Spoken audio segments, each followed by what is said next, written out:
Hi అండి, welcome to our channel recipes world. అందరూ బాగున్నారా? ఈరోజు మనం ఎంతో టేస్టీగా పులావ్ రెడీ చేసుకుందామండి. ఇందుకోసం ఒక హాఫ్ కిలో వచ్చేసి బాస్మతి రైస్ తీసుకున్నాను. మామూలు రైస్తో కూడా చేసుకోవచ్చు మనం. ఓకే, వీటిని బాగా 2-3 టైమ్స్ నీట్గా కడిగేసుకొని వాటర్ పోసి ఒక 1 అవర్ నానపెట్టి ఉంచుకోవాలి. 1 అవర్ నానటం వల్ల రైస్ కూడా బాగా పులుపులుగా బాగా వస్తుందన్నమాట. ఇప్పుడు మనం ప్రాసెస్లోకి వెళ్ళిపోదాము. స్టవ్ మీద గిన్నె పెట్టేసి ఒక 4 స్పూన్స్ వచ్చేసి ఆయిల్ వేసుకోవాలి. అలాగే ఒక 4 స్పూన్స్ వచ్చేసి నెయ్యి కూడా వేసుకోవాలన్నమాట. హాఫ్ వేసుకోవాలి. దానివల్ల రైస్ మంచి టేస్ట్ వస్తుందన్నమాట. ఓకే అండి, ఇది కాగేలోపు మనం మసాలా దినుసులు తీసి పెట్టుకుందాము. చూసారా, బాగా కాగుతుంది. ఇప్పుడు మనం కాగేదో లేదో ఒకసారి చూసుకొని మసాలా దినుసులు వేసుకుందాము. ముందుగా ఇలాచి కొంచెం అలా ప్రెస్ చేసి వేసుకున్నానండి. తర్వాత వచ్చేసి లవంగా మొగ్గలండి ఒక 4, చిన్న చెక్క ముక్క వేసానండి. దాల్చిన చెక్క ఒక ముక్క సరిపోతుంది. తర్వాత వచ్చేసి అనాస పువ్వు జస్ట్ అలా ప్రెస్ చేసి వేసాను. అది బాగా వేగాలి. అవి కొంచెం వేగిన తర్వాత మనం ముందుగా పచ్చిమిర్చి, ఆనియన్స్, టొమాటో కట్ చేసి ఉంచుకోవాలన్నమాట.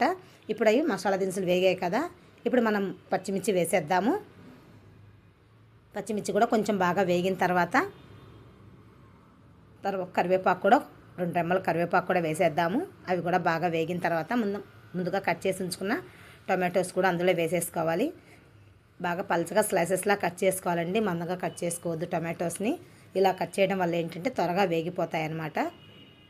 ఓకే అండి, ఒక్కసారి అలా కలిపేసుకొని పైనుండి 1 స్పూన్ వచ్చేసి సాల్ట్ వేసుకుందాం. సాల్ట్ వేసుకోవడం వల్ల ఏంటంటే తొందరగా వేగిపోతాయి అన్నమాట టొమాటోస్.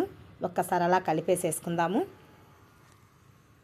ఓకే, కలిపేసుకొని మూత పెట్టేసుకుందాం. ఒక 5 మినిట్స్ అలాగే ఉంచామంటే మనకు బాగా టమాటోస్ వేగి ఉంటాయన్నమాట. ఈలోపు మనం పక్కన స్టవ్ మీద రైస్కి సరిపడా వాటర్ తీసుకొని, అంటే 1 గ్లాస్ వాటర్ రైస్ తీసుకున్నామంటే 1.5 గ్లాస్ వచ్చేసి వాటర్ అనమాట.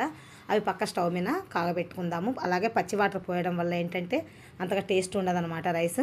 ఓకే, అవి కాగుతూ ఉంటాయి. ఈలోపు మనం మసాలా దగ్గరకు వచ్చేద్దాము. ఇప్పుడు కొంచెం ఒక ఫుల్ స్పూన్ వచ్చేసి అల్లం వెల్లుల్లి పేస్ట్ కూడా ఈ టొమాటోస్లో వేసుకొని బాగా కలుపుకోవాలి. ఆ పచ్చి వాసన పోయేంత వరకు బాగా వేయించుకోవాలి. అల్లం బాగా వేగడం వల్ల రైస్ మంచి ఫ్లేవర్ వస్తుందండి. ఒక్కసారి బాగా కలిపేసుకొని మూత పెట్టేసుకుందాము.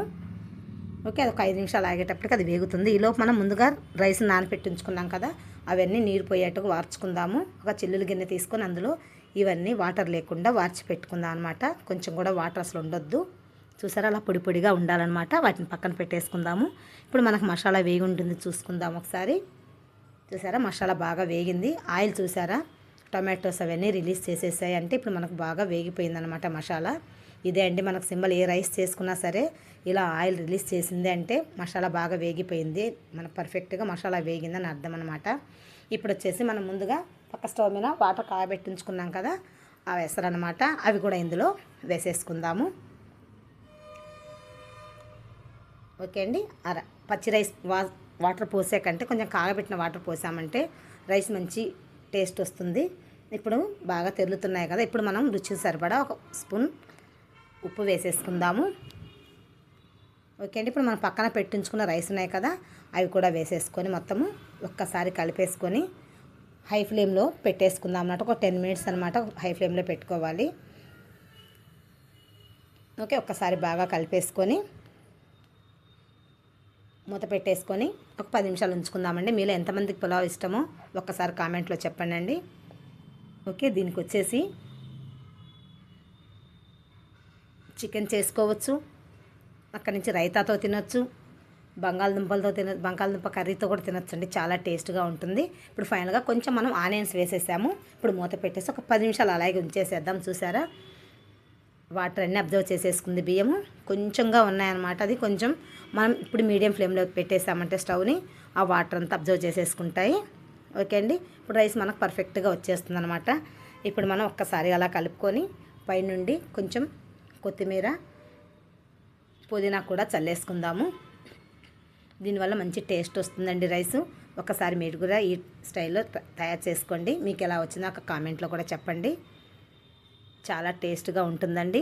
ఓకే, మనం ఇది మొత్తం వేసేసాక కొత్తిమీర, పుదీనా వేసిన తర్వాత కొంచెం ఫ్లేవర్ కోసం కొంచెం ఒక 1/2 స్పూన్ వచ్చేసి ధనియా పౌడర్ వేసుకున్నానండి.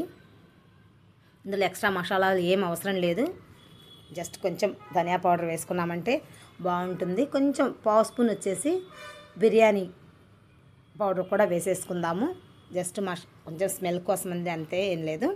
మనకి ఎక్కువ మసాలాలు పట్టవన్నమాట పులావ్కి. అదే బిర్యానీ వాటికి అనుకోండి ఎక్కువ మసాలా వేసి చేసుకుంటాం కదా, ఇది సింపుల్గా ఉంటుందన్నమాట. ఈ స్టైల్లో ఒకసారి మీరు కూడా తయారు చేసి చూసుకోండి.